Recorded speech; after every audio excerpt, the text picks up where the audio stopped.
Welcome to Clarity, the show that brings you what you need to know now in the world of cybersecurity and artificial intelligence. My name is Shira Rubinoff, and on Clarity, I'll be joined by CISOs, Chief Information Security Officers, as well as cutting-edge companies and executives.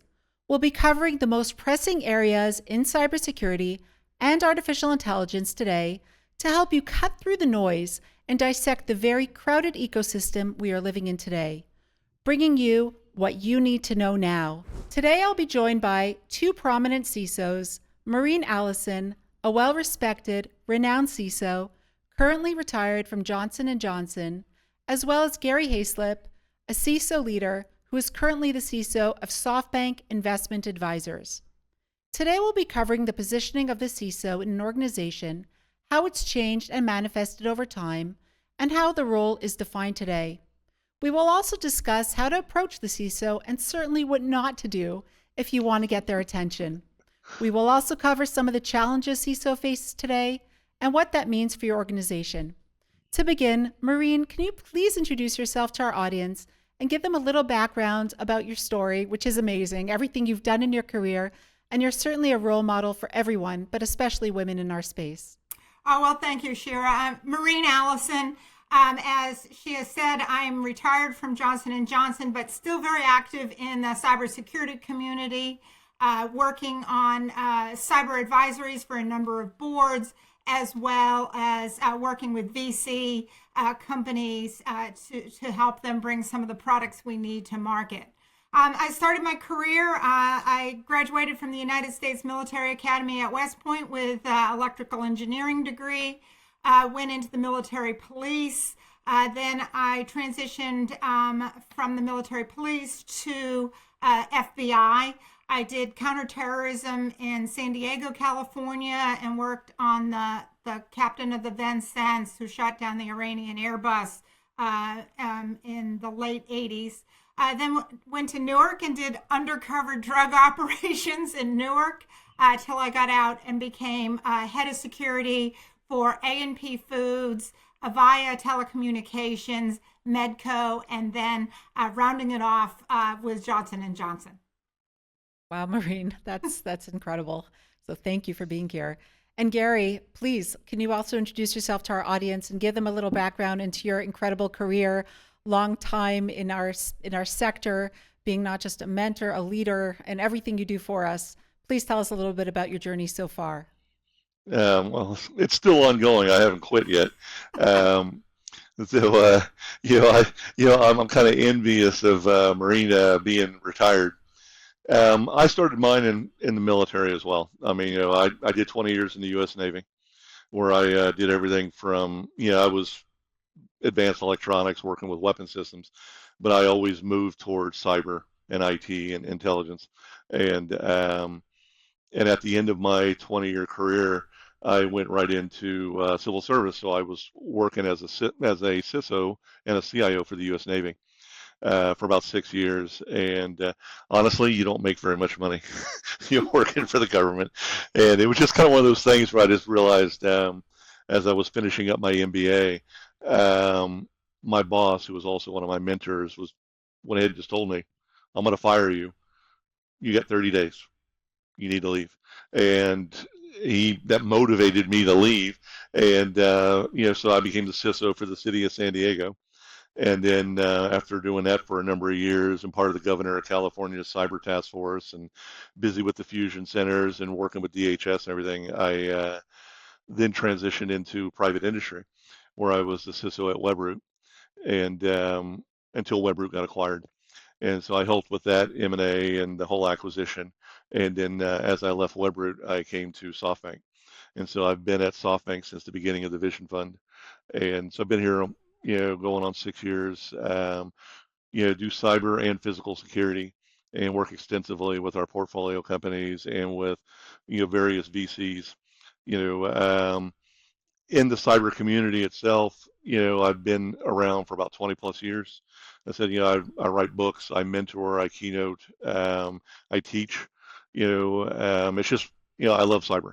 It's not a job for me. It's a passion, and I love, working in the space. Well, thank you, Gary, and thank you both for your service. We all greatly appreciate your commitment to our country. So let's dive right in.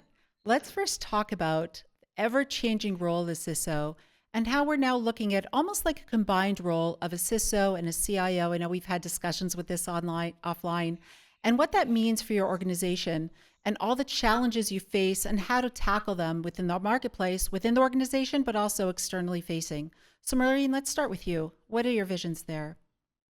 Yeah, first of all, I think that so when I graduated from college, there was no computer science, there was no internet, there was no voice over IP, there were no smartphones. So the very first thing is, from a CISO perspective, is a continuous learner, being able to make sure you know what's hot and what's not, what's just marketing, how is it going to interact with your organization, and understanding fundamentally the technology.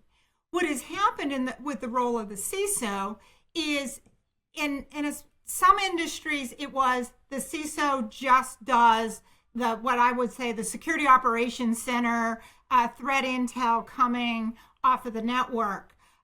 In large corporations, what really the role was truly a support or a peer of the CTO or CIO, because they're driving the company's strategy around technology.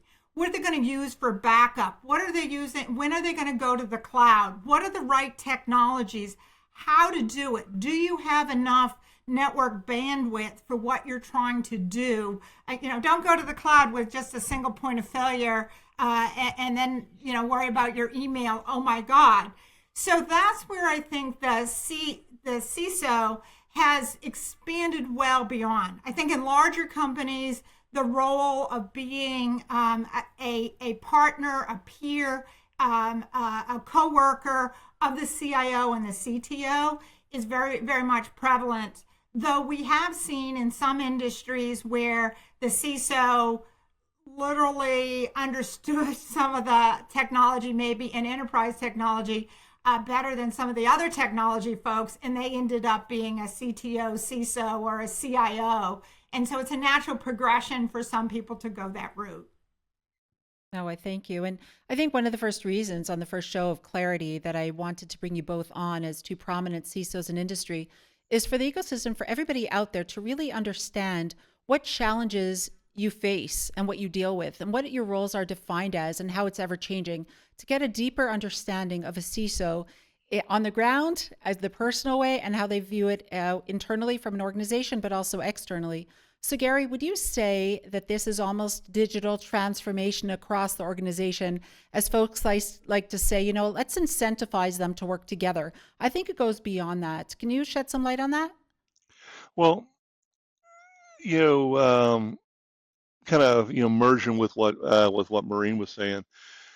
I mean, and it's funny that you asked this because, in fact, yesterday I was asked by somebody that tried to explain this as well, how the role is changing, and we've already seen. I mean, I look back and and I'm in my sixth role as a CISO right now, and the first time I was doing it, it was very technical. I'm making sure that we're following DoD compliance, that we're following a specific DoD framework, that we've got things that are secured. I'm not at any, corporate meetings or any directors meetings. I'm not talking budget. I'm just running around with my team, and it's just a technical speak, getting things fixed, and that was it. Fast forward 15 years later, and in multiple CISO roles later, and I'm interfacing with compliance and legal and risk. I'm working with the deals teams and doing due diligence who are investing hundreds of millions of dollars in, potential investments. I'm running physical security and cybersecurity, you know, um, and what is about, you're reporting to boards, you're reporting to executive teams. I'm a director on a board for a company, and I advise several other companies. I'm now a business executive. I'm not a technical leader. I am a business executive that uses technology now. And more of the CISO role has become that as cyber has become more involved in business, and it reports up to business, and it impacts business. And you even think of how ransomware, unfortunately, negatively impacts business today. Um, I look at it in a lot of ways, cyber is growing up. And the role itself, not only is it growing up, and I spend a lot of time talking to my peers, who are now doing degrees, who are now doing an MBA degree, or are now doing, professional certifications that are business related because they now operate in that space. Um, so I talk, not only is it incumbent for them to go ahead and grow up and take that new executive role that's coming to them, it's also incumbent for businesses to accept this new type of executive that they have. And then leaning forward, looking where we're going, what we're seeing, and I'm seeing this, talking with peers of mine who are interviewing for new CISO roles.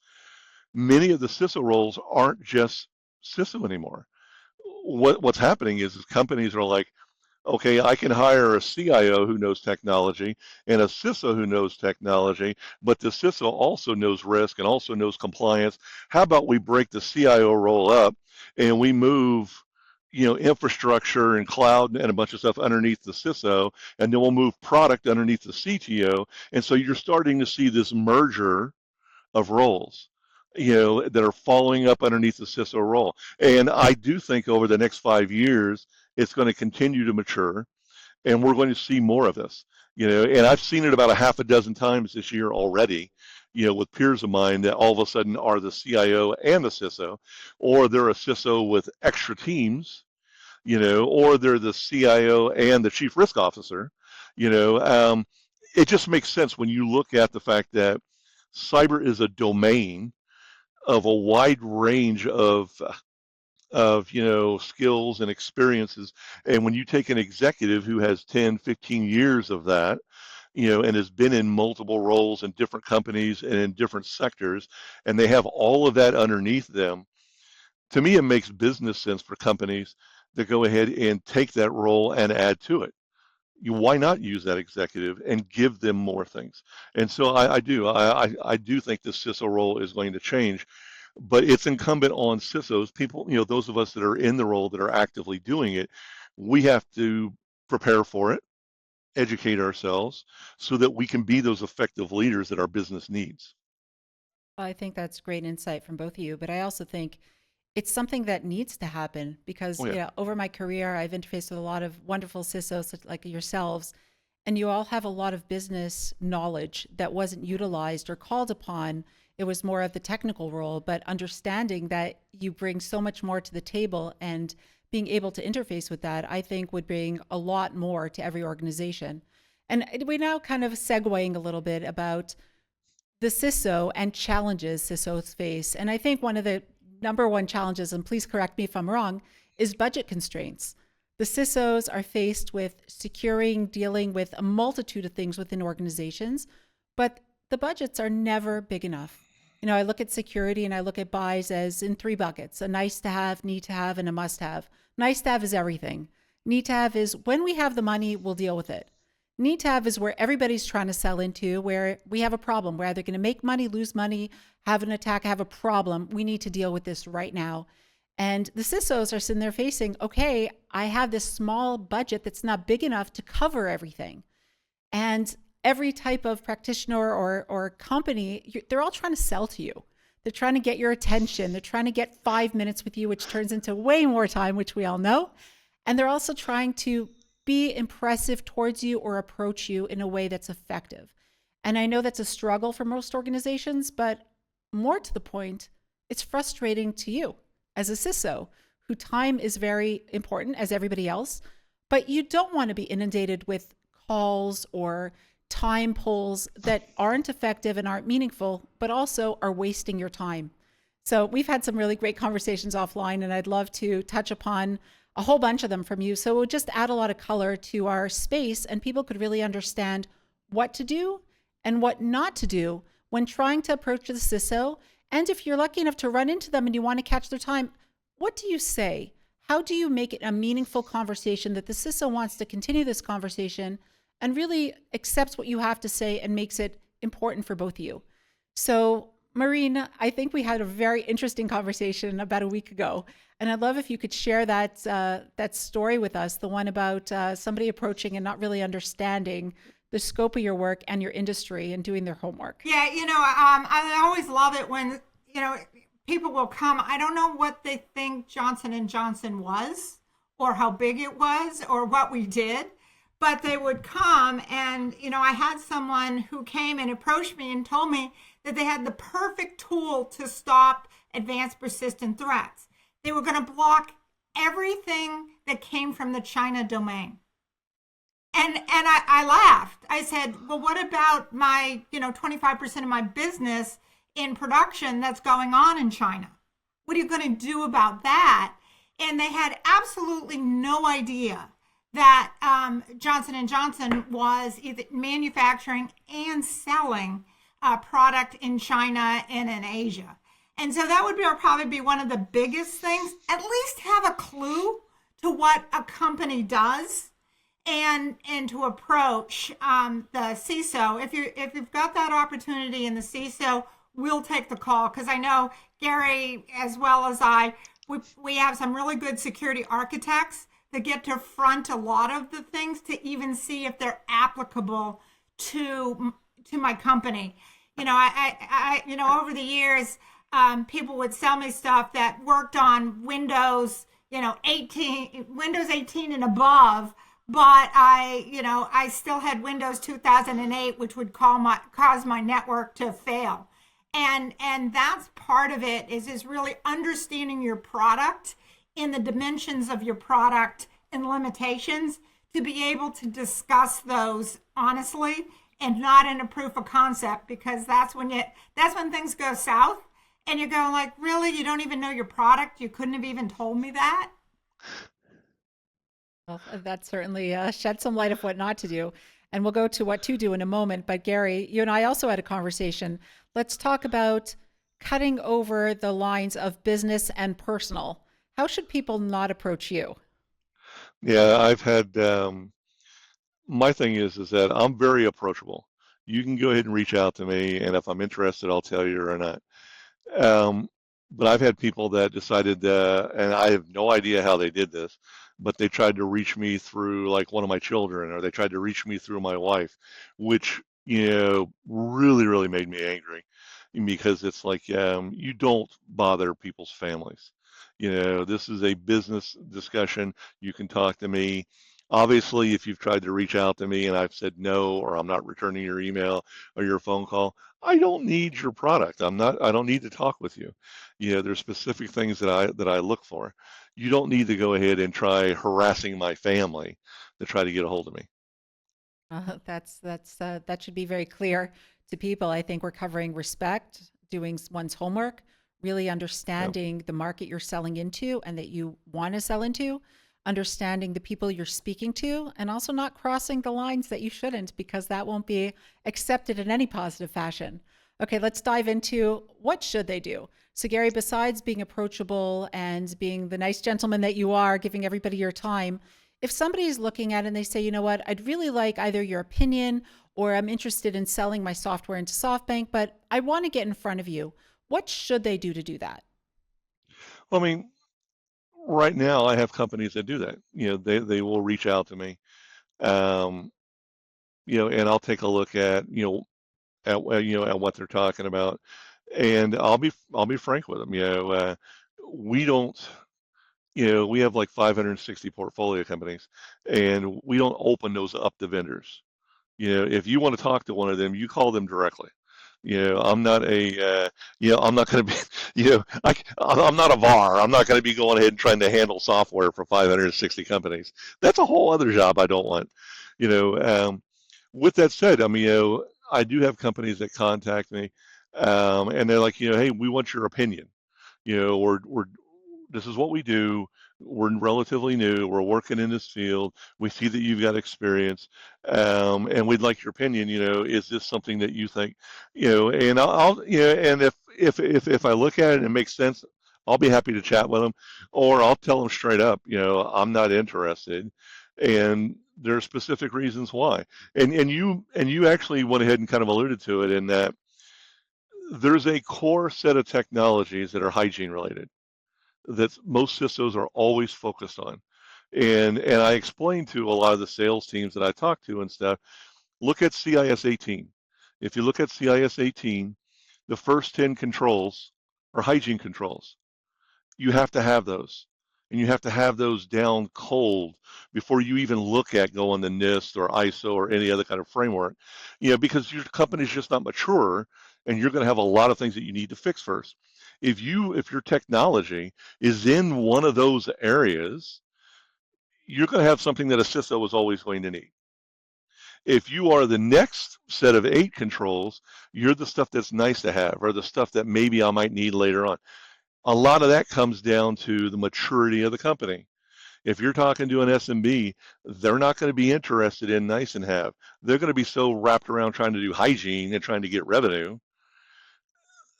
So know your space, know where you're at. Are you in the first 10 or are you in the nice to have, the 11 through 18? If you're in the nice to have, don't be talking to immature companies because they're not going to be able to afford you. At the same Certainly. time, that also lets you know what type of CISO you should be speaking with. If you're talking with a CISO who's mature, they probably use the nice to have.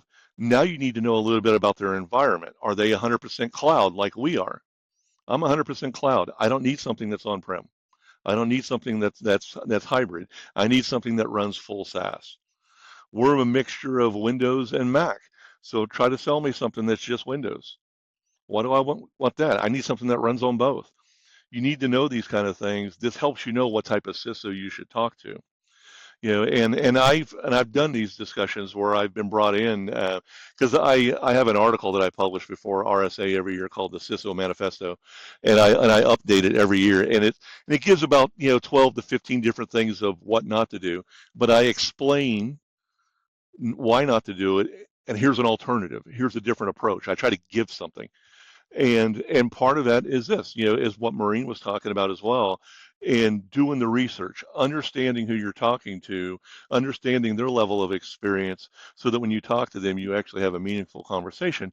And then when you bring the technology discussion to them, you may not fit what I'm doing.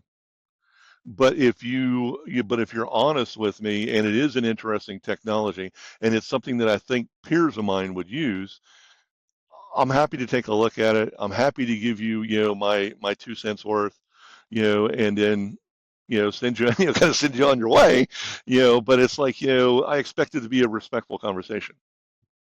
Oh, that's great. I also like the fact you underscored know the CISO or the kind of CISO that you're speaking to, understand the area that they play in, and not just do your homework, but do your research. Really understand the makings of the company and how they operate before you waste their time. And on that note, Maureen, what would you say to somebody who is thinking along those lines, but saying, you know what, I'm going to approach it from an angle that might not be what we really are, but I'm going to get my foot in the door and wow her enough to really love what I do, and maybe she'll make it work.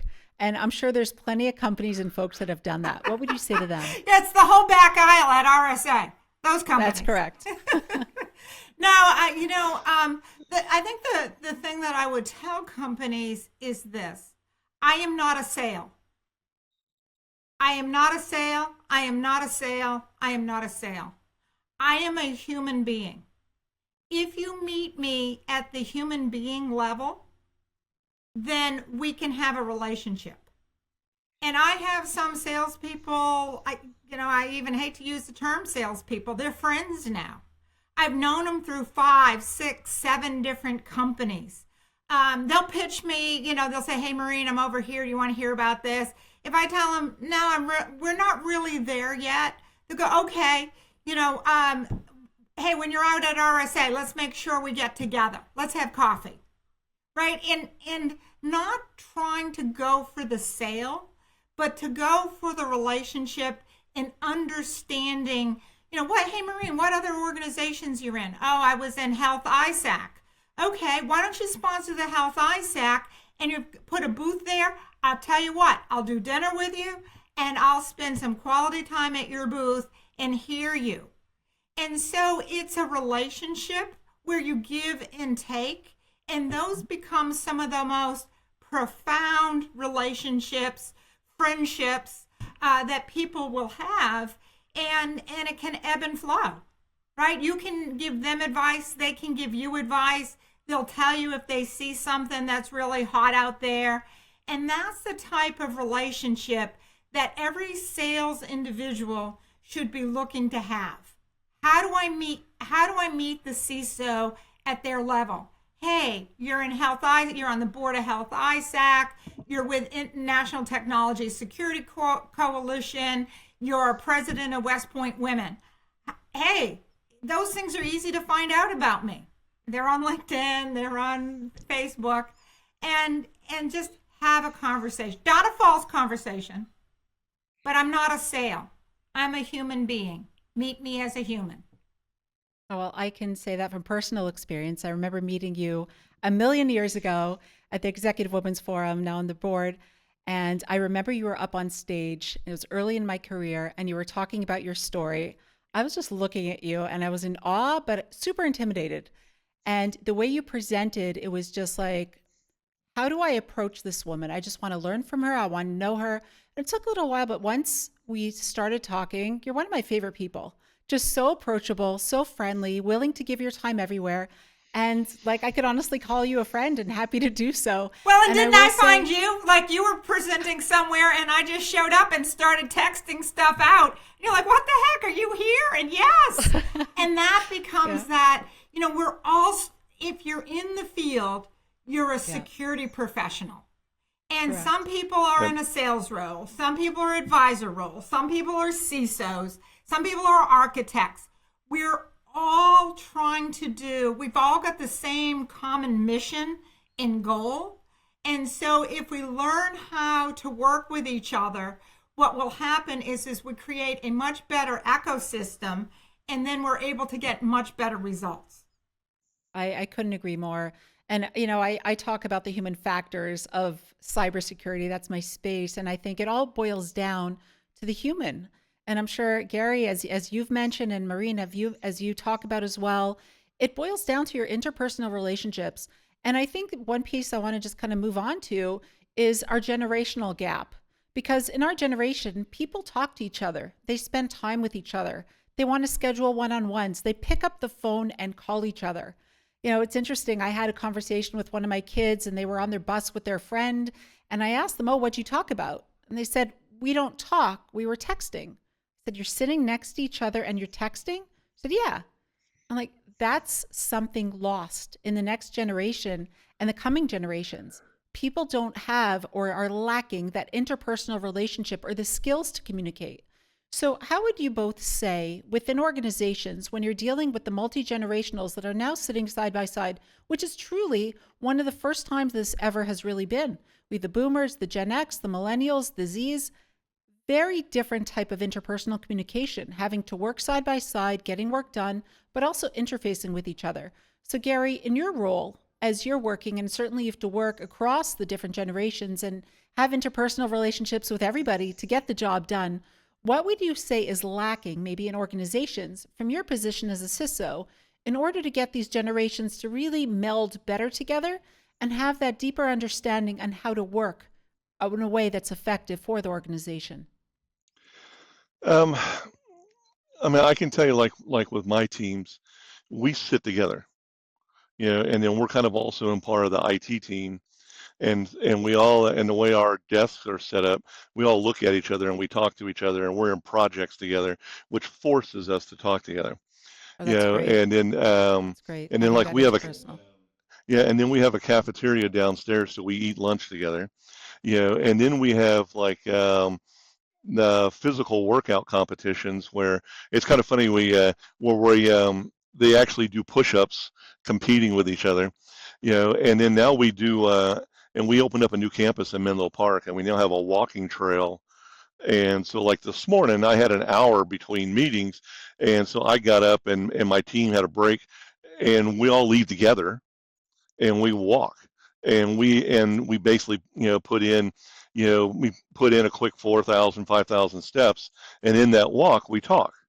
We're talking about family, we're talking about news, we're talking about, Formula One, we're talking about whatever, whatever the topics are.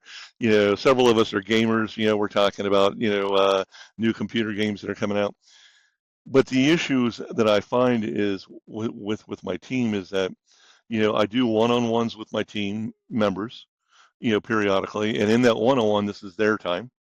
And sometimes they actually will have one of my books and they want me to explain something to them, and we'll have a healthy discussion on that.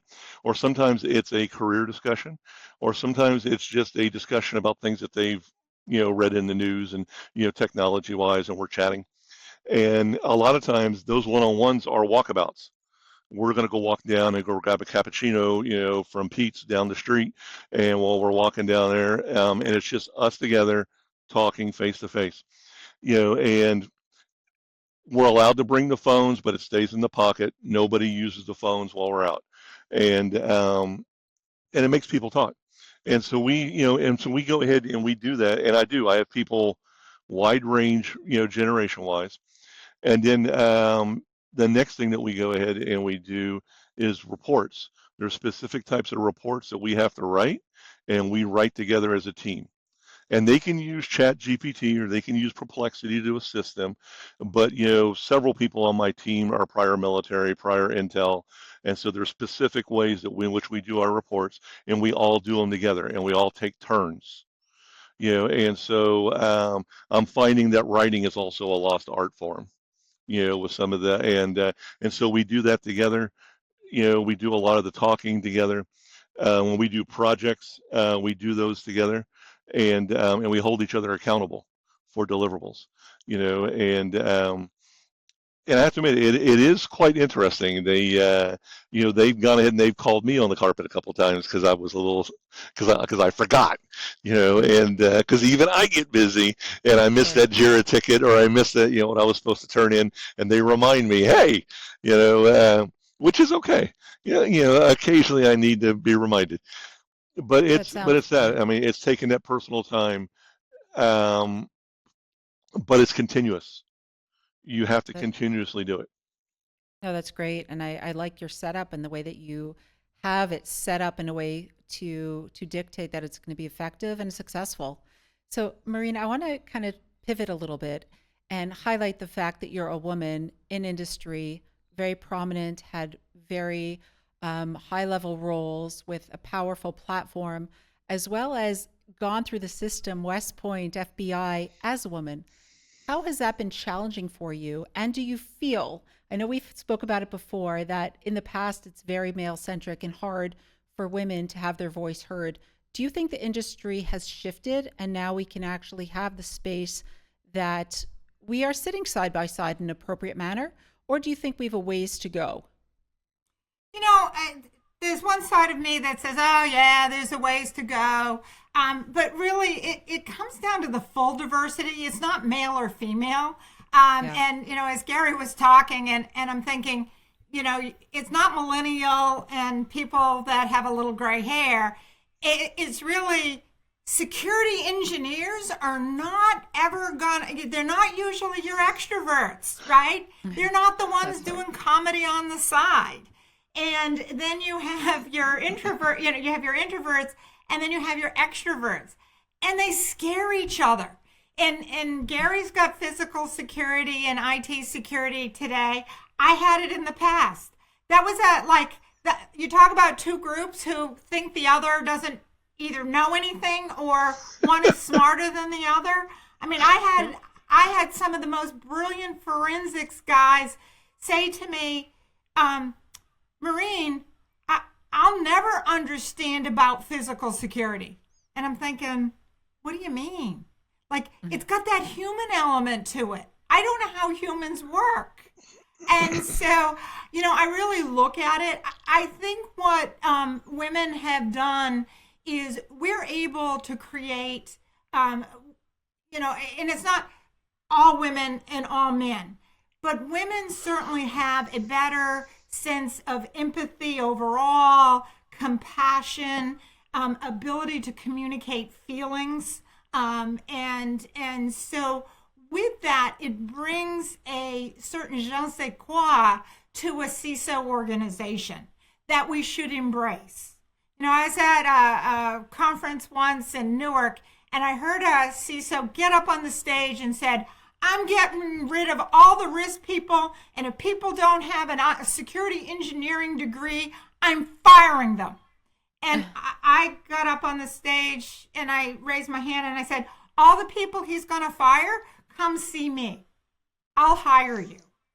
And so it's really, I think, understanding that. Now, people have told me many times I'm not qualified to have my job. How did I get the CISO position? I said, it's because I'm a girl. That's how I got it. And they're like, look at me. And I'm like, yeah, well, that's what you were going to say. Probably has nothing to do. I have an electrical engineering degree. I graduated from West Point. I was a special agent in the FBI and head of security for 4 major corporations. Yeah, that probably has nothing to do with it. And so it's kind of like laughing at it a little bit. And I've never, I don't care. I don't care what somebody says I can't do. I'll show you what I have done. And at J&J, while I was there, we had no major cybersecurity outage. We produced the vaccine and got it to the street, even though there were all sorts of Russian and Chinese and Iranians that didn't really want us to do that, but we did it. And so, again, it becomes about the successes. Now, have I had the sales, when we talk about inappropriate things for salespeople to do, do not think you're going to date the CISO, okay? She's not going to be really happy, and your product will likely never get through into a company if you try to do that. I've had it once very early on in physical security, alarm and guard company. That didn't end well. And then the other one was a major vendor, and it didn't work out. Again, I want professional relationships. I want friendships. And what you'll find is most women, most men that are in those positions are looking for the same thing, and to treat people again with the respect. But thinking in today's age that the woman isn't qualified probably is not going to end well, because we all know each other, right? Right. If you're working for Gary and say, hey, how did she get to be a CISO? You're not going to know 5 years from now where you're going to be. And if you've burnt a bridge, that bridge isn't coming back. That's correct. Wow, this has been super enlightening around the lives of a CISO, how to approach a CISO, the role of the CISO that's ever changing, and all the other elements that surround the different types of work-life balance, but also how a CISO needs to be talked to as well as interplayed within an organization. So I usually like to end the different types of interviews and conversations I have by asking for maybe a cybersecurity pointer that you each think is very important for people to take note of. And there's certainly tons of them out there. But what would be your favorite pointer that, if you had 30 seconds or less, Gary, that you could share with our audience, a cybersecurity tip that maybe they should take note of? I think for CISOs, the most important part of your job is managing expectations. You're going to find many times at the executive level, they don't understand what you're doing or why you're there for, or they have a specific view, and you've got to educate and manage those expectations. And then you'll find down at the deck plate level, down at the worker level, again, they think that your teams do a certain thing, and there's a whole piece of education and culture that you'll have to manage too. That expectations, that culture will make and break you. It's not going to be the technology piece, and budget, is something that you're always going to deal with. But the cultural piece, managing that, honestly, is the hardest part of the job. It's dealing with people. It's just managing those expectations. Thank you, Gary. And Maureen? Yeah, what I would say is that each individual in cybersecurity, and especially the CISOs, need to be continuous learners. The technology changes so frequently. organization changes so frequently, company structures change so frequently. To be agile, to learn, to be continuous learning. And it's not always going back and getting another degree. It's just reading and understanding what's out there, and what is just marketing campaigns versus what is real, and what is it going to mean for you and your organization, and how you develop your teams. Well, thank you very much. And thank you, Maureen, and thank you, Gary, for joining us here today and for your valuable insight and your free-flowing shares to our audience. I know it's super welcomed, and I'm sure they gained tremendous valuable knowledge. Thank you all for joining us on Clarity, bringing you what you need to know now, today in the world of cybersecurity and artificial intelligence. I'm Shira Rubinoff. Thank you for joining us.